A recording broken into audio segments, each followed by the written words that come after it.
Are you reading anything good? No. No? Are you reading anything? Yeah. Oh, that's a bummer. Hi, I'm Maddie. And I'm Abigail, and this is Two writers. Many Wrongs. Today, we're really excited that we have Lexi Rosen here with us. Lexi is the co-founder and poetry editor-in-chief for Silly Goose Press, a very serious literary magazine. She studied fiction at the University of Redlands and holds a dual degree, MFA, in fiction and poetry from the Vermont College of Fine Arts. Her work can be found in Bullshit Lit, Had, and Fugue. She is also the recipient of the Jean Burden Poetry Prize honorable mention. And I'm really excited to have Lexi here because I met her at AWP, and I actually walked over to their booth because they had a great big pride flag in it. And we got talking, and they were just a wonderful group of people. So, Lexi, thank you so much for being here. So, I wanted to talk to you, one, because you seemed amazing and we met at AWP. And I immediately went to your guys' booth because you had the big pride flag out and like it was just so inviting and it was great. But I want to know first, how did Silly Goose get started and why did you guys choose the name Silly Goose? Great question. So, the four founding members are me, Parker Dean Smith, Eric Enbaum, and Rhiannon Fisher. We all went to undergrad together, and we were all creative writing majors. Some of us had double majors or minors, whatever, but we were all creative writing majors. We took a billion workshops together, so we knew each other really Mhm. well from that. We all lived together. So we were all like best friends and stayed best friends post grad. We all moved away, far away from Mhm. one another. So as I said, in the Midwest, I'm in the Chicagoland area. We have somebody in Toronto, somebody's still in SoCal, and then somebody's in Seattle. And we were just kind of looking for ways to stay in each other's lives in like a forced capacity. Like we didn't want to be able to leave each other. And we Yeah. knew that like as life got busier and we got further and further away from each other, like geographically, that it Hmm. would just be harder to stay connected. So we all went to AWP in Seattle together. That was all of our first AWPs. That was my Um, first was AWP. it? Oh, Yeah. that's so fun. It was so overwhelming. Did you feel that way? Yes. Oh my Yeah. God. It was huge, huge Seattle convention was huge. center. Yeah, it was very overwhelming. And by that point, I was in a master's program. I believe Parker was in a master's program or maybe just starting. Hmm. Um, Rhiannon, I think, had just finished her master's program, and we say that Eric has like a master's by osmosis because the rest Yes. of us have done it. I love that. Yeah, so we were all kind of like really in the thing at that point Hmm. again, like in like a grown-up way. Um, and we were walking the book fair one day and we were just like, this is huge. There are so many. We want in. We want to do it. Oh. And so we were trying to figure out like what we could do. And one of the things that we noticed while we were walking the book fair is that there was nowhere that really like emphasized fun and Hmm. like silly and happy and joyful. And Hmm. all of us really write pretty happy, joyful stuff. I mean, obviously, we of course write other things Of too, course. but it is the thing that we care about Hmm. as a group, honestly, pretty collectively across the board is like whimsy and happiness and joy and like spreading that to people. And so we just couldn't find like a designated place for that at the book fair. It was everything is so literary and serious and like, Hmm. like it feels like you have to have like really kind of grueling story to like be important. Yes. So we just knew, I mean, it was all four of us that were like, we don't do that. So there must be more of us. Like, we can't be the only Yes. four people who are Right. like serious literary writers. We all Hmm. consider ourselves to be serious literary writers, but they just don't write that kind of stuff. Hmm. So we were like, well, we could probably do that. We can make that space. We can like open that up. And we started doing more and more research. Not enough research before we started Yeah, because that's we us with probably the wouldn't have done it podcast. if we yeah, if we knew, it would have taken us longer to start, but we kind of just jumped into it. And there was a Zoom call one night where we were just like, what if we just called it Silly Goose Press? What if we just we're a bunch of silly geese? What if we just silly goose? And so we were like, we went through like Silly Goose Press, Silly Goose Magazine, Silly Goose Journal, like all of those things. Yeah. It was always Silly Goose. Yeah. And then we landed on press because we thought it sounded the best. So Right. Very official. yeah, that was where we landed. And it's been kind of a whirlwind ever since. So that was I think we decided we wanted to do it in 2023. Is that when? I think Hmm. that's when Seattle was, right? I think so, 2023. yeah. Yeah. So it was like probably a few months after that. And then we started like we like signed contracts about it and like made it legally binding in December of 2023. Should we do that, Maddie? Am I supposed to have a contract with you for this?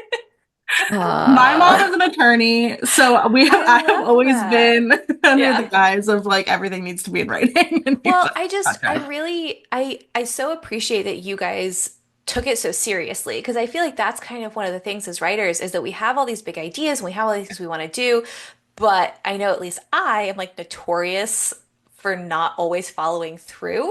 For sure. So I love that you guys were like, yeah, I mean, we did some research, but like the biggest priorities that we just fucking do it, like that we actually For sure. jump into it. Like I Absolutely. so admire that about you guys. yeah. Thanks. Yeah, Well, it's a lot of fun. It's a lot of like I think we all I am somebody who like really follows my gut like Hmm. first, like perhaps detrimentally, right? Like that is like I Yeah. am a gut follower person. And so I think we're all like varying levels of that. I Hmm. want to say that we have all gotten better at following our gut Hmm. and like owning the difference between like a gut feeling and anxiety and like that kind of Yeah. thing through all of this because we have had to make so many decisions. So, yeah. I also love I that you guys were at AWP and were like, yeah, we could do I do this. this. Yeah. Because I Yeah. felt I was kind of, our story was like, we talked about doing a hmm podcast, and then like I was listening to like people talking about doing podcasts at AWP, and I'm like, hmm you know what? I think we really could do this. I think we Yeah. really could. And we jumped into with very little research and kind I of love Yeah. that. got along Yeah. the way. We actually Two Writers Many Wrongs was our original tagline. It was not our original Oh, title. fun. Yeah. And like we had recorded 3 episodes and like really kind of gotten the ball rolling before we were like, oh, we should probably look and see if this name is available. And there was already a podcast that had it. And so like we Mhm. had to, so it was very much a like, we Yes. don't know what the hell we're doing, but we're just jumping into it. So For like, sure. what was the hardest part of actually starting the press? The website. Yeah. We hate the website. Oh, really? I like We it. have I've clicked really, through it. It looks good. oh, thank you. Yes, we worked really, really hard on it. We love what it looks Hmm. like. We have a very Okay. hard time as a group, like functionally Mm, with the website. Parker Dean has become kind of our website head. Uh, gotcha. and so he has had to do like so much. Like he has to like learn coding in his free time now to Oh like my make God. things look the way that they look, which is Yeah. something that, like I personally am unwilling to do. So Yep. yeah, I think the website is probably that was probably the hardest thing. It was one of those things too that you're just like, we can just make a website. How hard can that be? Hmm. So hard, like so hard and so Yeah. expensive. So What like website engine thing do you guys we use use? Squarespace. I hate Um, I Squarespace. know. And so here's the thing. I am not techie. Yeah. So like I will say I hate all of them. Yeah. I I have get heard that. from like other like friends in the lit mag world that Mhm. actually Squarespace is probably the best option. It is. I mean, it So allows for so much more. I like Wix because, like yeah, you, I'm not tech savvy. So, like, yeah. my author website is through Wix Okay, because yeah. it's for internet dummies like me. For sure. For Yeah. sure. Yeah, I think the rest of I want to say all of our independent websites are Squarespace. I could be wrong. Yeah. I honestly I think we are of the age of like all of the YouTubers that we watched as teenagers had like Squarespace partnerships, and so it was the one we Yes. Yeah, knew. yeah. Get the And so discount. we went, yeah, so we like went Yep. in that direction. And like it's fine. It is fine. I don't want to Mhm. like talk it too Yeah, much. The website does look fantastic and we are it very does. lucky. And Parker did on May 1st, he shut down the website and did a ton of edits to it. So it's like even more brand new and refreshed, which is Hmm. awesome. We're like putting in new pictures and stuff like that. So now that we're 1 year old, we feel we need to like do a little refresh on things. But yeah, It looks that's great. like logistically probably the hardest thing. Yeah, that makes sense. Yeah. Yeah, definitely.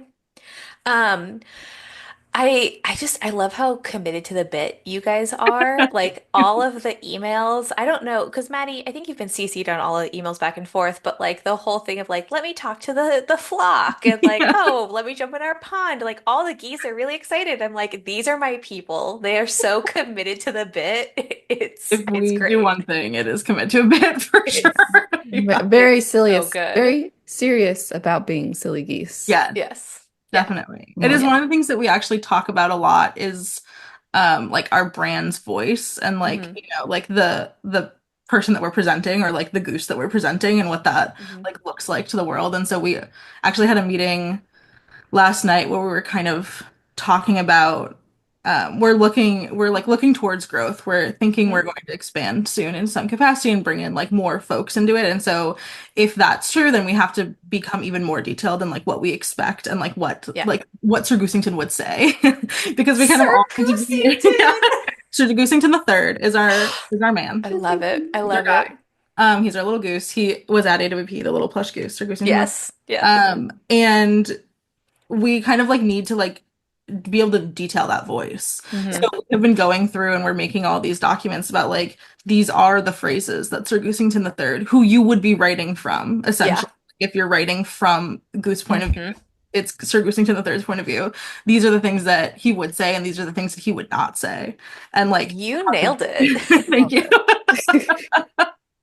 It's very like we do get really intense about it. Hmm. It's a lot of fun. I love that kind of stuff. So I do too. I love that. yeah, And it's really having a cool. consistent voice is very important when Hmm. working with multiple people. So having that, like, very serious idea of what would Sir Goosington III Right. say?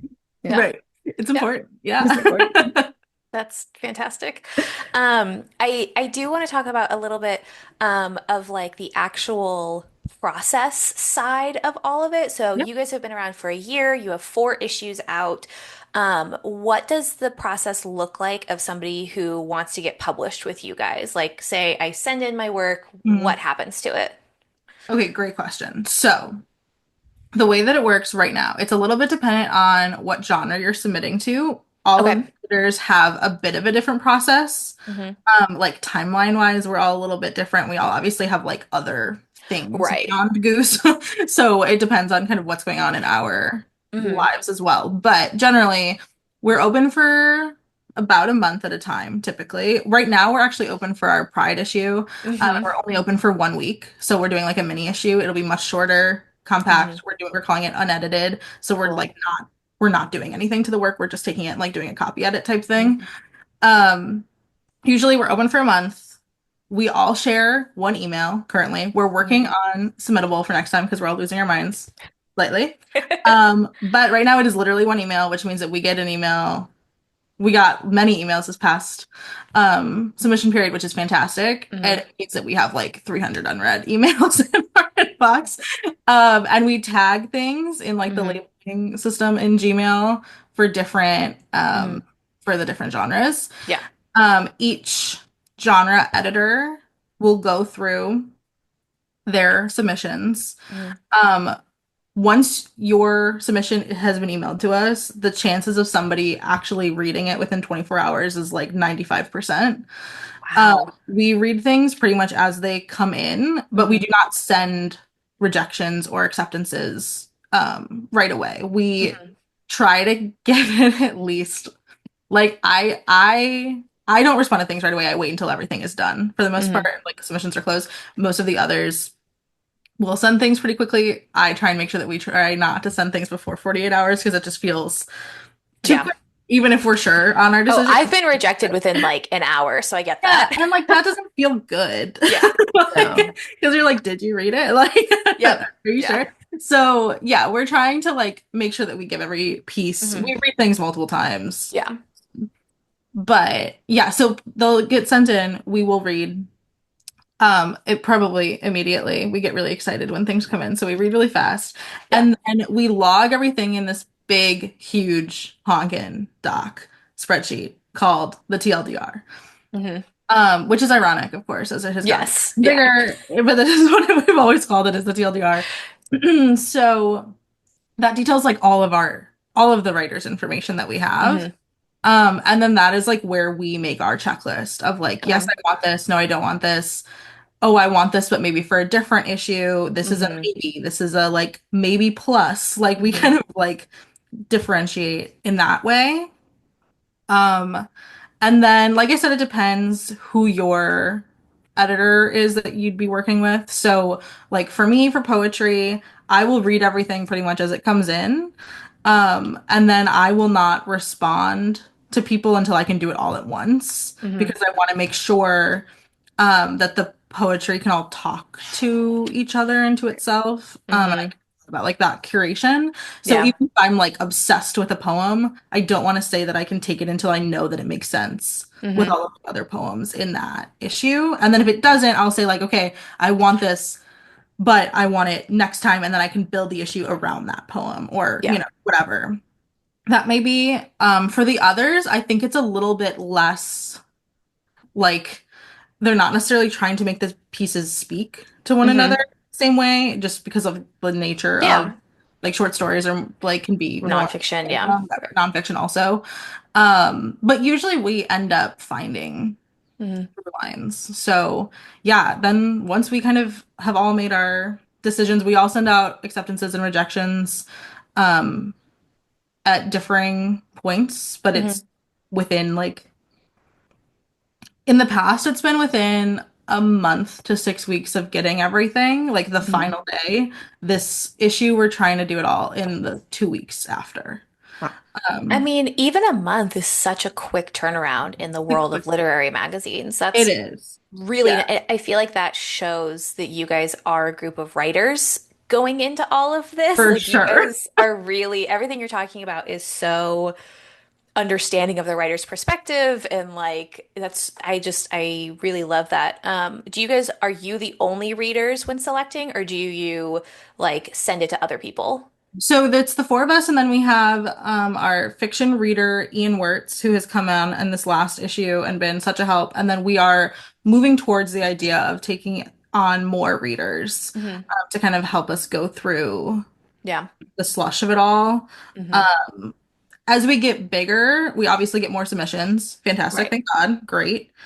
With that also comes people who just like send their stuff willy-nilly and don't actually look at our, Yep.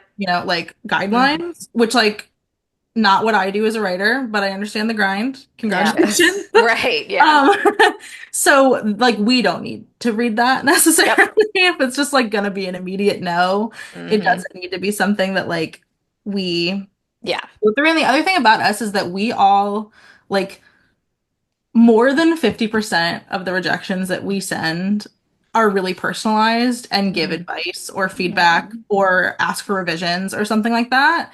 And so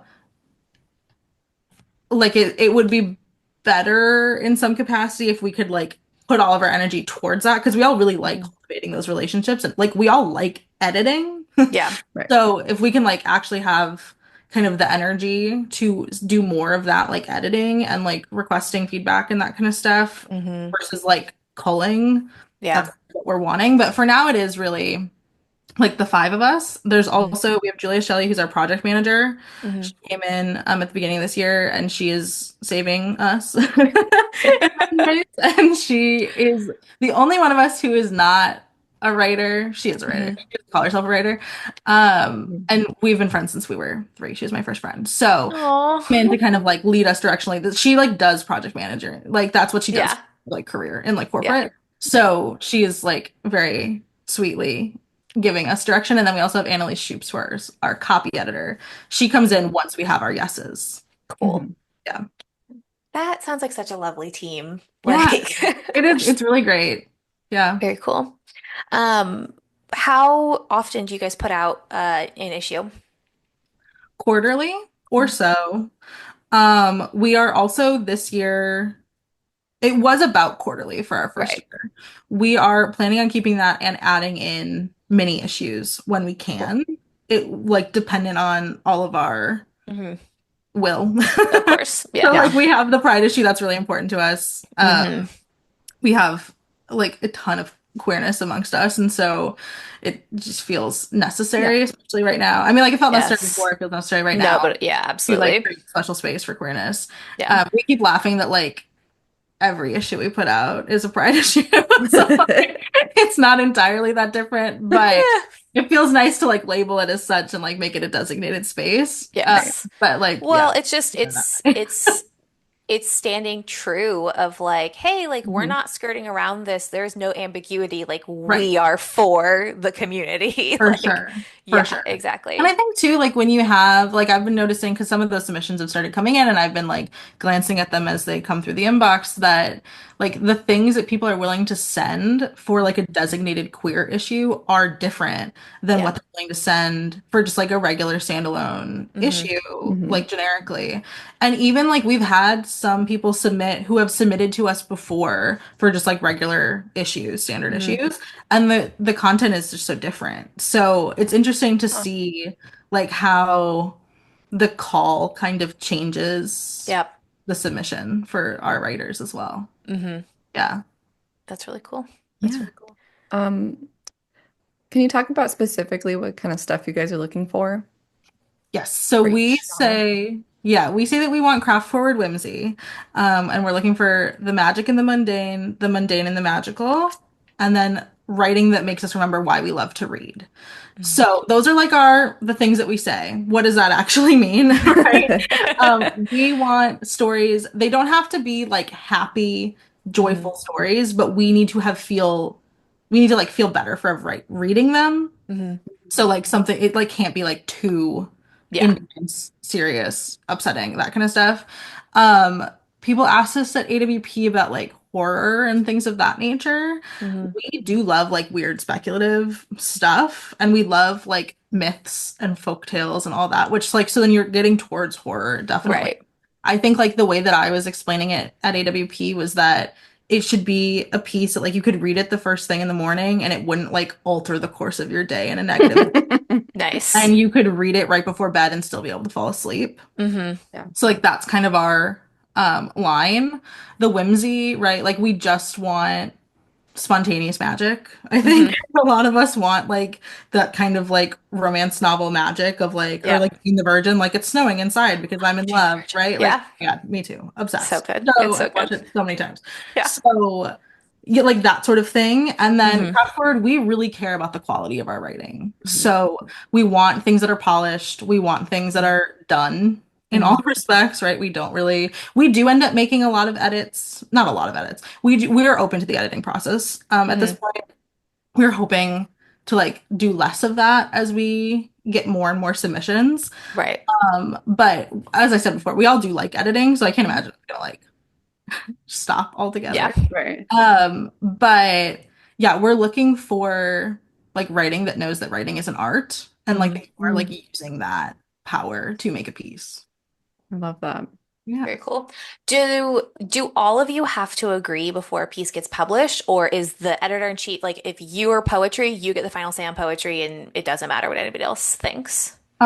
We all get final says Okay. in our own respective genres, and we can all veto pieces. Nice. So, like, we generally don't veto each other's pieces. Hmm. Like something really kind of wacky has to occur because we all Yeah. have like a similar idea in mind, right? Like we Yeah. have the same voice that we're writing towards or like reading towards. Hmm.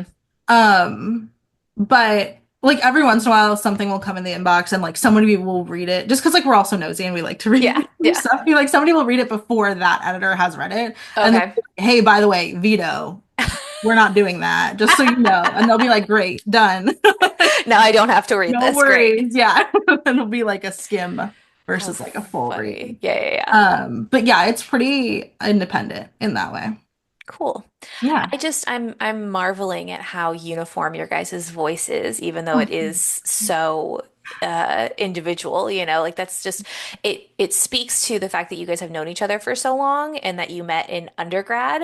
yes. Because like Maddie and I, so we met at grad school, and kind of Love that. again did this podcast as a way to like stay in touch because even though we both lived in Florida, we were on opposite sides of the state. Definitely. And so us coming together, like we're two very different people. Mhm. She writes amazing sci-fi space operas, and I write contemporary fiction. Okay, cool. Um, Yeah. so like Whole we've different. had a much different journey of Yeah. we're both like, oh my God, I love that idea. I don't know how to do that. So you're gonna, kind of thing. So Yes. that's really cool that you guys are so in sync together. Yeah. I think we all like you said, like we've known each other for so long, and so Hmm. we trust each other so like intrinsically. Like we Hmm. just like they are my family more than they are my friends. And like we all, like I said, like we all lived together. We like did all of the things. Hmm. Like we kind of like came of age together in many ways. Yep. And Yeah. so I think as much as we do like hammer out a lot Hmm. of the things that we like look for and the things that we want and the things that we're like, how do we talk about the brand? How do we Yeah. like present the like all of that are things that we do talk about. It's rare that we're in disagreement Hmm. about it as much as we are just like, let's lay it out so that we have something to look back at and like point to when somebody says something or somebody does something or somebody asks us a Hmm. question. So yeah, So smart. we're lucky, I think, that we have it's really hard to work with your friends. Yeah. I'm Yeah. sure you guys know, right? Like it's just hard. It's hard to get all the stuff done. It's hard to not feel like Hmm. you're disappointing people when you mess up or whatever. The number of times Yeah. I ask Maddie if she's mad at me. Yeah. Yeah, and it's hard to like not I don't hold grudges for things and like, Yeah. like we're friends Yeah. first. And so there is a lot of Hmm. um like difficult things to navigate as well, but at the end of the day like it always comes back to like we'll have this like kind of really intense conversation and then we'll be like and also I love you and I love you first. We deal Yeah. with that primarily and Yep. then like get back to the other things and that has worked for us so far and I'm very hopeful that it That's continues to. lovely. I think Yeah. it's great because you guys obviously have a really tight bond, but it's beyond the bond too. It's like you all are very passionate about writing and this Yes, particular type of writing that you want to make space for. And I definitely. think that can help bridge any kind of those arguments. At the end of the day, you love each other and you love what you're doing, and you're going to find a way to continue to make it work. For sure. Yep. Yeah. And we Yep. are like we're all fighting the same battles at the end of the day. Hmm. Like we all, have the Yeah. same it like wasn't we didn't have to be like, oh, do you want to go to AWP? It was like, so we're doing AWP, right? Like Yeah. it was, like we have those kind of consistent goals. What Hmm. was that like going from walking into the book fair thinking we could make a space here to Yeah. being at the book fair? Yeah. It was so surreal. And I like am so grateful. I don't know if I'll be able to talk about it without like tearing up. I feel so lucky and like so grateful that AWP went as well as it did for Hmm. us this past time in LA. I was at the one we were all in Seattle. I was at Kansas City and the rest of the geese the founding geese were not. And then we were all in LA. And I felt like by the time I was in LA, like I had a pretty good handle on how to do AWP, right? Like I Hmm. like understood like you can't go to every panel. You like actually have to get away from the fluorescent lights, Yeah. eat something that's real, like like all of those things. Hmm. And so like I came into it feeling good about that. But also we had a booth or we had a table and that Hmm. like extreme. The like leading up to AWP was so stressful. We living up to our names, did have an issue come out the week before. That's And very silly. like very silly, insane behavior. So like and really good of us because we had something to point to. This is our most recent thing. You can check Right. it out. We're opening for submissions in 2 days. Like, Hmm. but to like do that cycle right before a big trip like that that involves so much planning was a bit Crazy. much. And I think that like in the future it'd be better in that like now we have all the things. Like we don't have to Hmm. like let's order 50,000 tote bags and stickers and like all of this stuff. Hmm. But that was all like a lot of intense planning. So I feel that like planning was harder than like being there. Hmm. Once we were there, um we're very scared. Hmm. We were very scared that nobody would come up to us and nobody would care and it wouldn't matter and like it'd be like this huge like waste of money. It's so Hmm. expensive to do AWP. I mean Yeah. like it's expensive to go to AWP. It's so expensive to have a table or a booth. How And then much, can I ask how much is it to have a table? I think it was about 600. Oh, wow. And that comes with 2 passes. Right. So like in that way, it is, I suppose, not that much more expensive than just paying for the entrance. Well, yeah, but still, because then you have to get the stickers and like you said, all the stuff that goes with it's more than just a table. We for sure spent a ton. Yeah. Yeah. And I think that we all think it was worth it Hmm. because of like engagement that has followed, but it was a lot to invest in and it felt very like we are throwing something. We are just Hmm. throwing money into a pit and like hoping someone's at the bottom catching it. Like, Yeah. because Yeah. we don't know. But yeah, we got there. It was amazing. Hmm. Um, it was within the first day that people started coming up to us and being like, "Oh my God, I found you. I've been looking for you." And like Aw. that is like something I don't know how to explain, like how that feels because like what do you mean? Yeah. Yeah. Like how do you know us? How have you been looking for us? What are you talking Hmm. about? And some people it was like they had seen us online already and they had already been like readers or like submitters or contributors. That's all amazing. And then some people was like, "Oh my God, my friend told me I had to come find you." Like, "Oh my God," like and that was unreal. Hmm. Um, we, I think, got pretty lucky. Like every audience at AWP is different, right? Like every group Hmm. of conference goers is so different. And this one was, it seemed to me like a lot of younger people, a lot of like college folks, A right? lot of MFA programs were there. Yes. And so that helped us because like young people love a bit. Yes. Right? Yes. And so like the young people um were so excited by this idea of like Silly Goose that Hmm. I think that it spread pretty quickly because people were talking about it. People started buying merch and wearing stickers and wearing the buttons and like people then like knew who there was like the sudden like brand awareness. Hmm. Um by the second day, we like couldn't leave our. This sounds like so insane. We couldn't leave our hotel rooms without somebody being like, "Oh my God, Silly Goose," Aw. which is like the dream. Yeah. Yeah. Well, I have to tell So you, just from an outsider's perspective yeah, too, like I pretty much live my life assuming that nobody will ever remember me. Like I'm a white brunette. I look like every other girl out there. And the first day I sat by your guys' table and like I spun the wheel and I was like, oh man, like I really wanted a sticker, but the wheel wants me to have a pin, so it's fine, yeah. whatever. Literally walked by your guys' table the next day and you guys were like, oh hey, what's up, sticker girl? And I was like, Yeah, that's so nice. yeah. Like you guys were it's not just about the brand awareness. Like you guys were there to make friends and it so clearly showed. It was such a great energy just to hang out at your table. Thank you. Oh, I appreciate that. Yeah, we like really, really care about creating literary community, and I had an advisor in my MFA program named Adam McComber, and he did a lecture one time with another advisor, Brian Leung, about literary friendships, Mhm.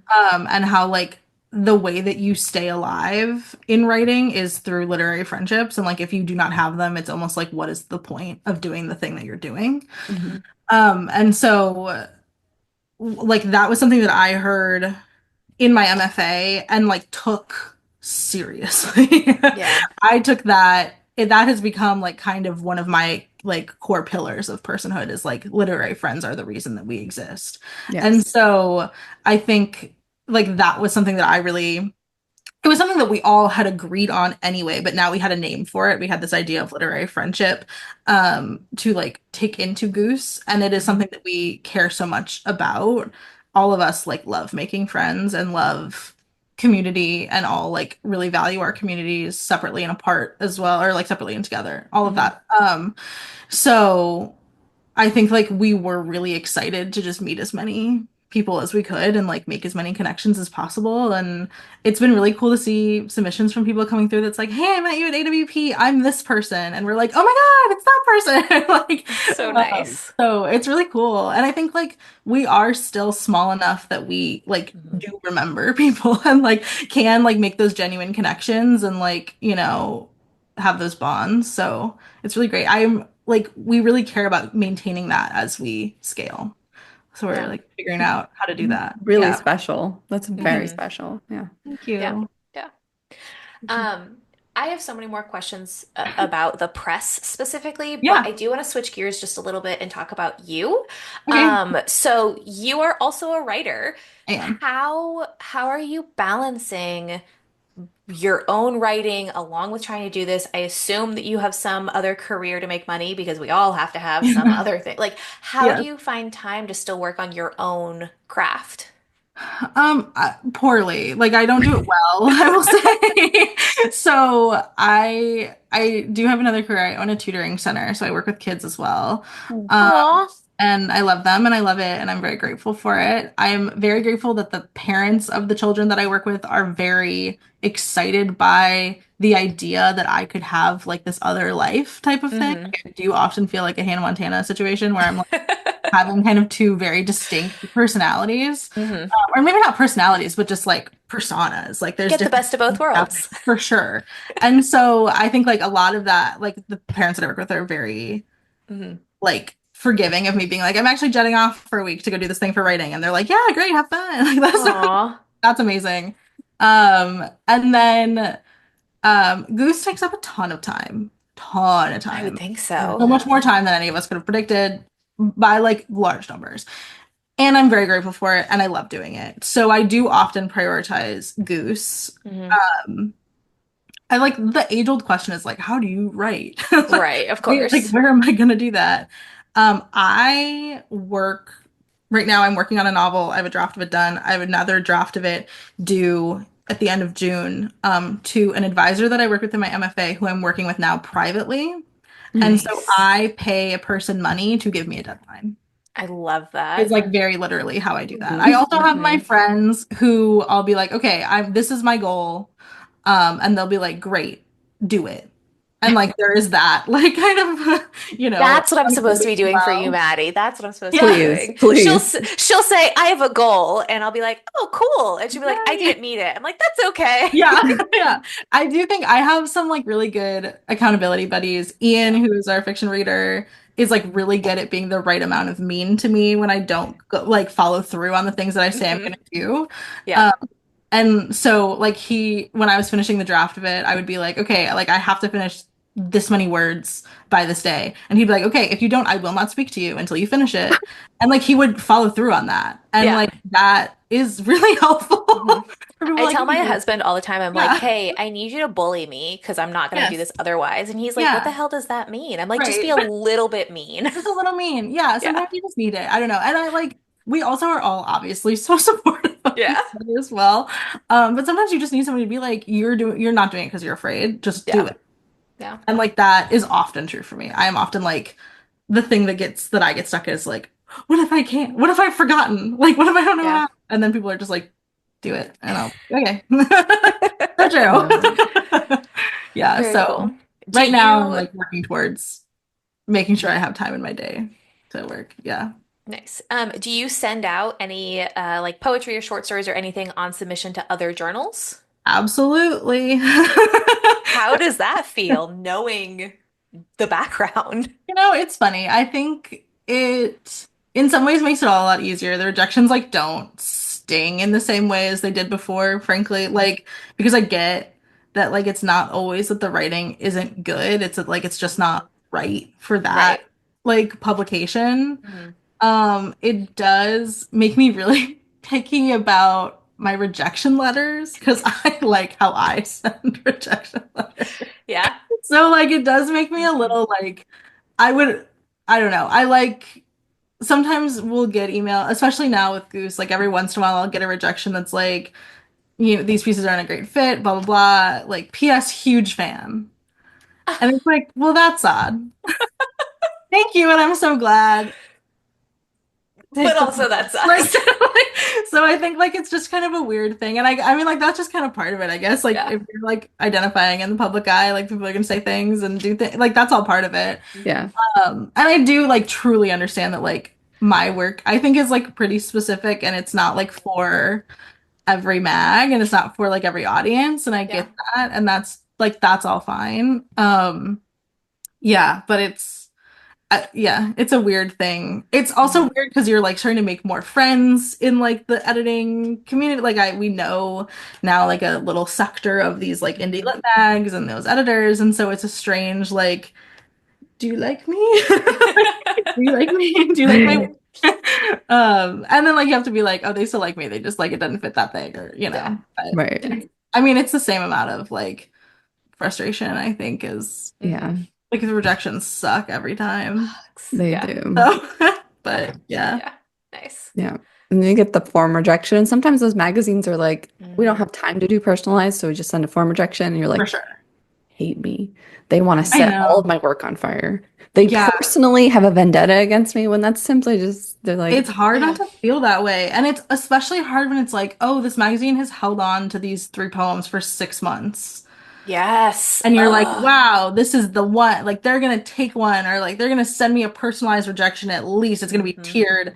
And then it's like, thank you so much for submitting to blah blah blah. And you're like, So okay, real. That's so Yep. real.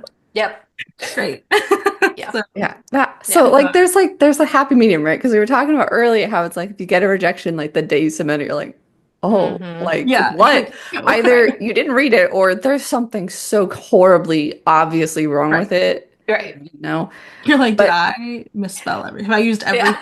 on accident? Yeah. did I accidentally like have my fingers Hmm. shifted over one Right. letter while I was Yeah. typing?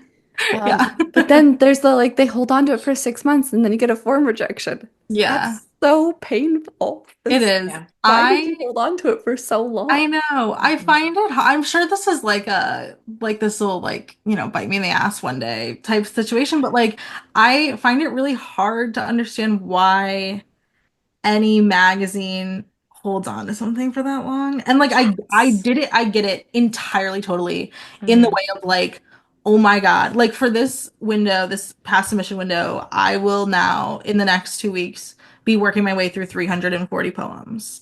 That is a lot of poems. Wow. I'm very grateful. It is a lot of poems. I Hmm. am one girl. I am in fact one goose.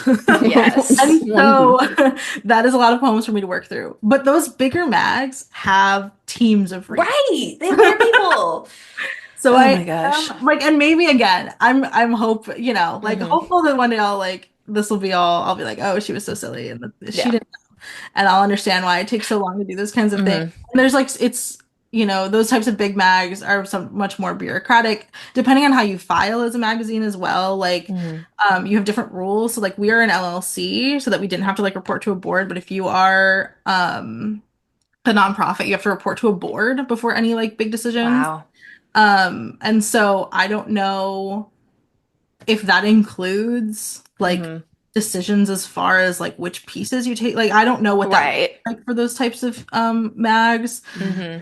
Either way, anytime you have to report to a board about anything adds like a level of bureaucracy and time and stuff. So like all of Yes. that makes total sense. And like obviously we're cutting funding left and right for arts things and like there's like Yep. less people and less resources. So like all of that Mhm. 100%. But like as a writer, as like a girl who's like being like, please do you love me? Like Hmm. Yes. Yes. tell me It's now. literally sending the note of, do you like me? Check yes or no, Like and then waiting literally. 6 months to Mhm. get the no. Yeah, that's how it feels. It does Yeah. feel like that a lot. Yeah. So Yeah. yeah. I mean, but Uh, it's not like you're not asking, No, do you like me? But it feels no. like, hmm do you Yeah. personally Yeah. hate me Well, or I'm It's hard. interested because so Maddie just got a position as a reader Oh, for a nice. literary magazine. So I'm Oh, interested to see how that's going to change your perspective, Maddie, because we've talked about rejections and like at this point I've started getting to a place because I'm sending to literary magazines less and less as I work on my novel, but yes. like those agent rejections, a lot Woof. of times they just ghost you and you just Yep. don't hear anything. So like that sucked. Yeah. But Maddie, we've talked about, you're like, yeah, I cry every time I get a rejection letter. So I'm interested to see how it's going to change now that you're a reader. yeah, I don't know. We'll find out very soon. That's so So fun. she'll be getting a peek behind the curtain, and Yeah. I'll That's still be out here cranking. things and things out. I love that. Yeah. Yeah. So in my MFA program, I went to Vermont College of Fine Arts and they have a literary magazine attached to them called Hunger Mountain.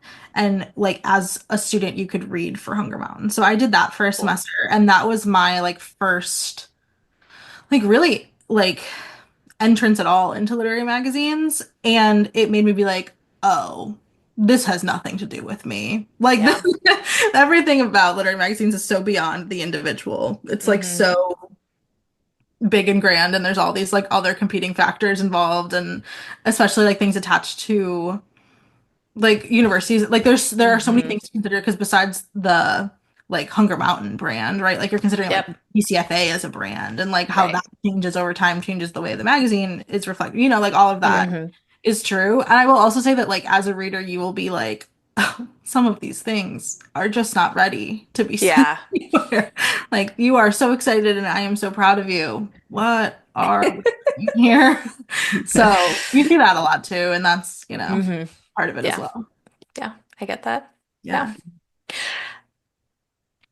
Maddie, I'm trying to leave space for you, but you know that I'm just a steamroller and I'm gonna keep I asking do. I like questions. I don't wanna slow you down. So go ahead, Okay. steamroll.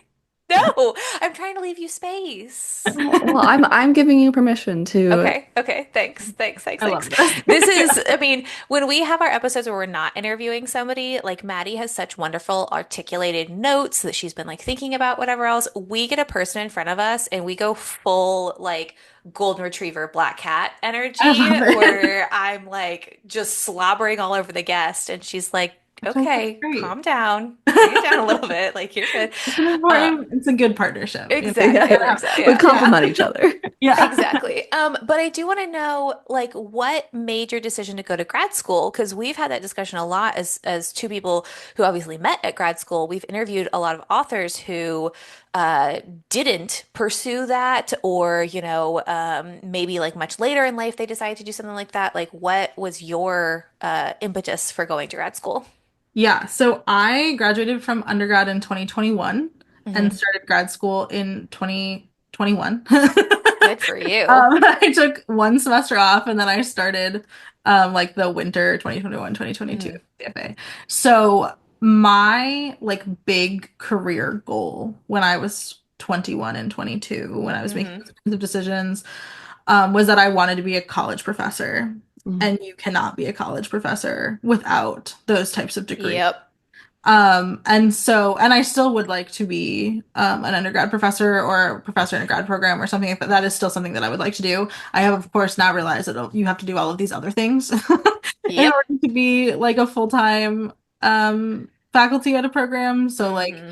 I went to grad school thinking like, oh, 2.5 years of this, and then I will be a professor. Obviously, this is not true. Yep. Most places want you to have a PhD. They want you to have a successful book or Hmm. collection or whatever the thing is that you're trying. Like you need to have all of these other things that like make you marketable.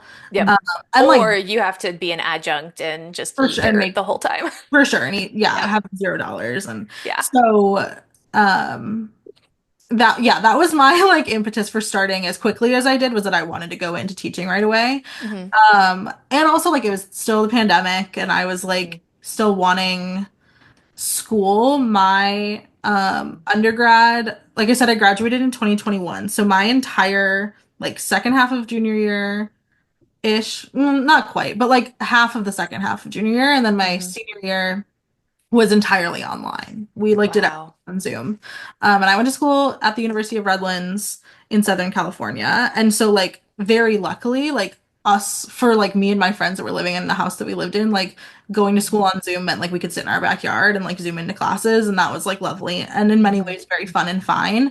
But I was also like, okay, so it doesn't feel like I graduated from school at all. I'm Yep. like still looking for like academia in some capacity. Obviously, like I had at that point never not been a student, and Yep. that was very scary. I didn't want that.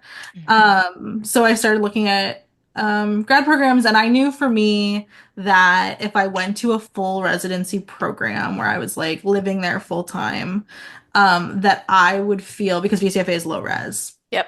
If I went to a full residency program, I would feel ultimately unfulfilled Hmm. because I would have been looking for my senior year, Mm. which I didn't get, right? Like I didn't get it Hmm. I Right. wanted it or thought I was going to have it. And I would have been like searching for that, which would Hmm. have ultimately been a disappointment because I wouldn't have found it. I would have found something entirely different, which Right. would have been fine and amazing and great, but it would not have been Hmm. like any more sense of closure to me than I had Yep. already not gotten. So Yeah. I wanted low res. I knew I was moving back to the Chicagoland area. I knew that I was going to be opening up a tutoring center or like tutoring in some capacity. I think maybe at that point I didn't know I was like Hmm. opening a location. I just knew I was going to do it. So I knew that Hmm. I wanted like to be doing two things at once. Hmm. Um, and then I had faculty at my undergrad that taught at BCFA. Oh, So okay. I talked to them um about it. One of my faculty was Ralph Angel and he passed away my I think it was my junior year of college. So Mm-hmm. I obviously could not talk to him about it as I was making those decisions, but he was so like vital to my understanding of poetry. He was a poetry faculty and he was so like truly like the foundations of my understandings of poetry Hmm. today are like the classes that I took with him. And Hmm. so I was like, well, if it was good enough for Ralph, then it's probably good enough for me. He was like Hmm. amazing, sassy, warm man. Hmm. And like if VCFA could like have a space that he enjoyed, then I figured I would like it too. And then Nice. I had another faculty, Trini Dalton, who worked at Redlands at that point and who was also at that point working at VCFA. And she was somebody that I talked to and she let me like sit on a lecture of hers, that kind of thing. And then she ultimately I believe wrote my letter of rec that kind of like Aw. put Oh, me into VCFA. Hmm. So it was kind of just a smooth transition. Hmm. And that way I love school. Me So too. it was like an easy, it wasn't like, I don't remember like weighing it. I was just like, I'm going to go to grad school, which one? And Hmm. I yeah. applied to VCFA thinking they wouldn't take me at that point because I was like young and, Hmm. like didn't have as much experience, whatever. Yeah. And they took me and I was like, well, here I go. There you Nice. Yeah. So, and go. Amazing. We I haven't looked back. Yeah. We're nearing the end of our time and I don't want to Mhm. keep you too long. I have a really, really quick question about grad school and then we have like our final question. Yeah. But just really quickly, how did you like a low residency? Because Maddie and I's program was also low residency and I've never met anybody else who did a low Oh, really? residency. And so like I struggle sometimes because I kind of wish I had had that full Mhm. academic time because so much of it was just one-on-one with a mentor. And Yes. I, as somebody who is a current adjunct teacher, like I didn't get a lot of the pedagogy stuff. Did you like Mhm. having a low residency? Yeah, I did. I think that VCFA does a really, really, really great job at packing in our residencies Hmm. like to the brim. Hmm. So like it does not feel like a writing retreat. There is no downtime. Okay.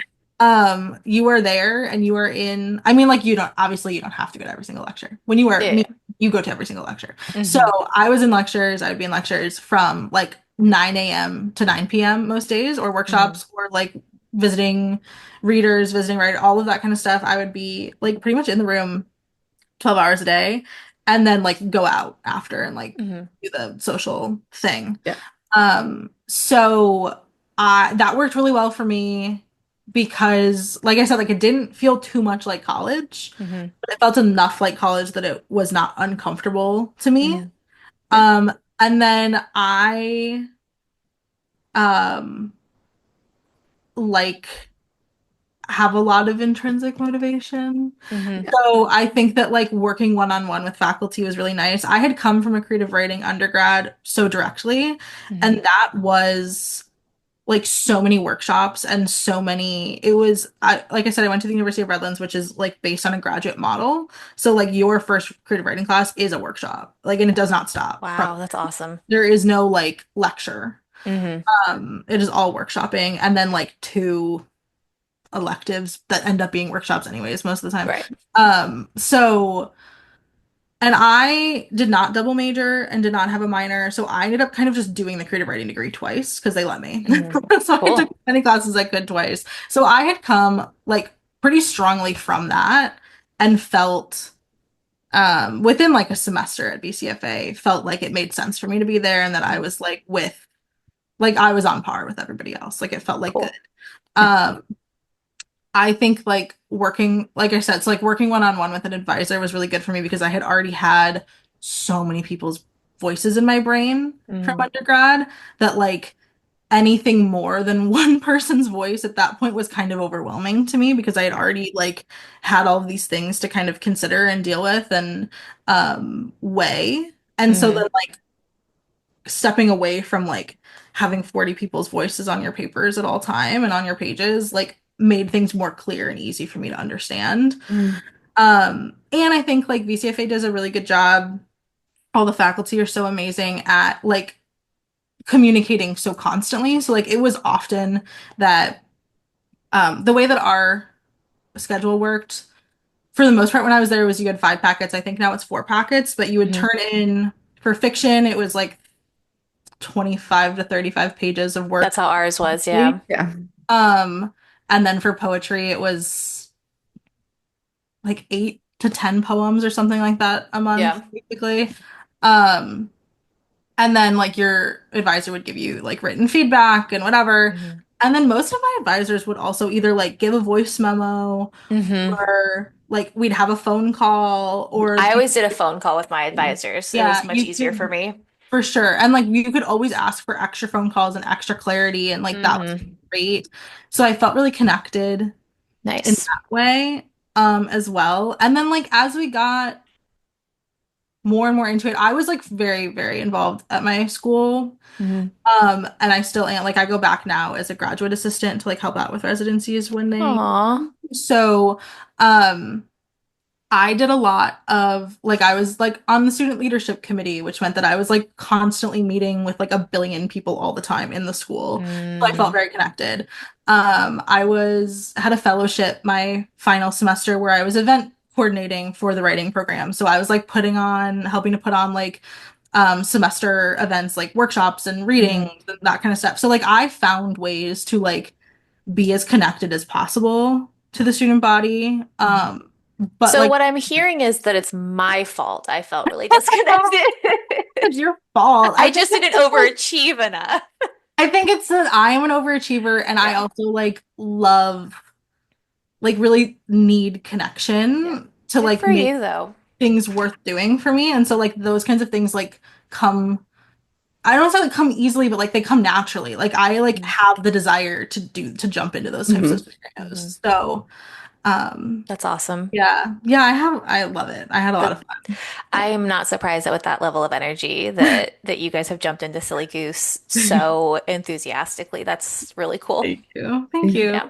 Yeah, Yeah. we love it. Would you recommend to other listeners who maybe have aspirations to create a literary magazine, would you recommend it? I Uh, yeah. Um, I would say to like get your affairs in order more quickly than you think you need. So like develop the like your list of demands is kind of mhm. like what we've been Yeah. saying is like these are the things that like must be true for me to be in this space. These are things that like cannot be true if you want me in this space and to be as like clear and concise about your communication as possible. I would say also know that like it is so much money to Mhm. start. Like it is way more money than you think it will be. You're paying for all sorts of little things. And like especially depending on who you're doing it, right? So like we have an LLC, which means that we've worked with lawyers. We have like you have to like file a business under a state. So we like owe a state money for a business like, Wow. existence. Yeah. We like work with an accountant, so we have to pay an accountant. We have like there are all these things like you pay for the website, you pay for if you want Mhm. to have submittable, that's something you pay for if you want like all of these things, it Yeah. like very quickly becomes a ton Yeah. of money and like I think it's worth it. Hmm. But like not everybody will at different points in their lives. Right. So I think like that. I think if I'm like really thinking back at it, it I would say if you're like, I want to start a literary magazine, I would make sure that you work at a literary magazine first Okay. Hmm. Makes start it. sense. And like get Smart. a feel because otherwise you are kind of just like, Yeah. hey, send us your writing. Like, Yeah. and that, sometimes works and sometimes you're just like, oh my God, what am I Hmm. Yeah. doing? So, but yeah, I think Yeah. it's worth it. I love it. Very Awesome. cool. Yeah. Yeah. Maddie, do you want to ask the last question? Sure. I will ask the last question. Our last Okay. question is, if you were to give our listeners one piece of advice to take away from this episode, what would it be? Um, I think like I want to go back to the literary friendship thing. If you feel like you are writing without a community, then I think that it's like vital and it will be the thing that propels you forward to pause the like independence game and find a literary community. Mhm. So whether that means like joining a local workshop at your library or finding like, the poet society, like we all have every community kind of does have these little groups of writers that come together. Hmm. Or maybe that's like an online space. That's also like great and valid, and it's something that we have so much access to at this point. Like join workshops, join communities, and like make yourself a personality there. Like don't be afraid to it's so easy, I think, I'm an extrovert. I'm special, Mm. right? Like writers are generally not extroverts. I think Yeah. a lot of introverts Yes. and a lot of like kind of closed off, quiet people, and that's so understandable and valid and makes sense that like writers would want that because you're like Hmm. so much of your time is spent alone. Right. But like the thing that will make your book sell eventually is the fact that you know people who are going to buy it, Hmm. Yeah. right? Like so the reason like I have this belief that like art it's like it's not really art unless there's a community around it that's like it's not Hmm. art if it's not being viewed, Hmm. which is like something that like VCFA is like it's like one of those things we all talk about. Is it art if it's not viewed? Whatever. Right. Yeah. Yeah. um I think that it's not, and so like I want my community to be there at Hmm. every step of the way for me in my career. And it doesn't matter like what stage of your career you're in, even if Mhm. it's you're just Hmm. like, I just like writing, just share it. Yeah. Yeah. Like just send it to people and see what they think. And, you know, Hmm. don't Yeah. take it like too personally, of course, but Right. Yeah. it's important to No, like, I love that. yeah, make your literary friends. Yes. Yay. Yes. Love It's that. difficult, but it's so, so worth it to make literary friends. Mhm. Definitely. And you Yeah. will find your people. It feels like really scary, you know, like writers are the way that we are. Hmm. You have to like find the people that make sense, but you Mhm. always can. Yeah. Yeah. Oh, well, Lexi, thank you so much for talking to us. And hopefully we'll get to talk to some of the other flock at some Yeah. future point and hear their writing journeys as well. But this has been awesome.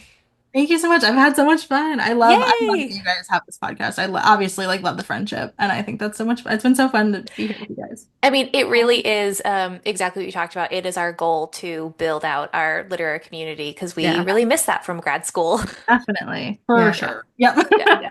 I Yeah. understand. Amazing. Okay, So, doing great. oh, well, I'm glad that you're in our community now. Yeah, Yes, exactly. definitely. I'm Abigail. And I'm Maddie, and this has been Two writers. Many Wrongs.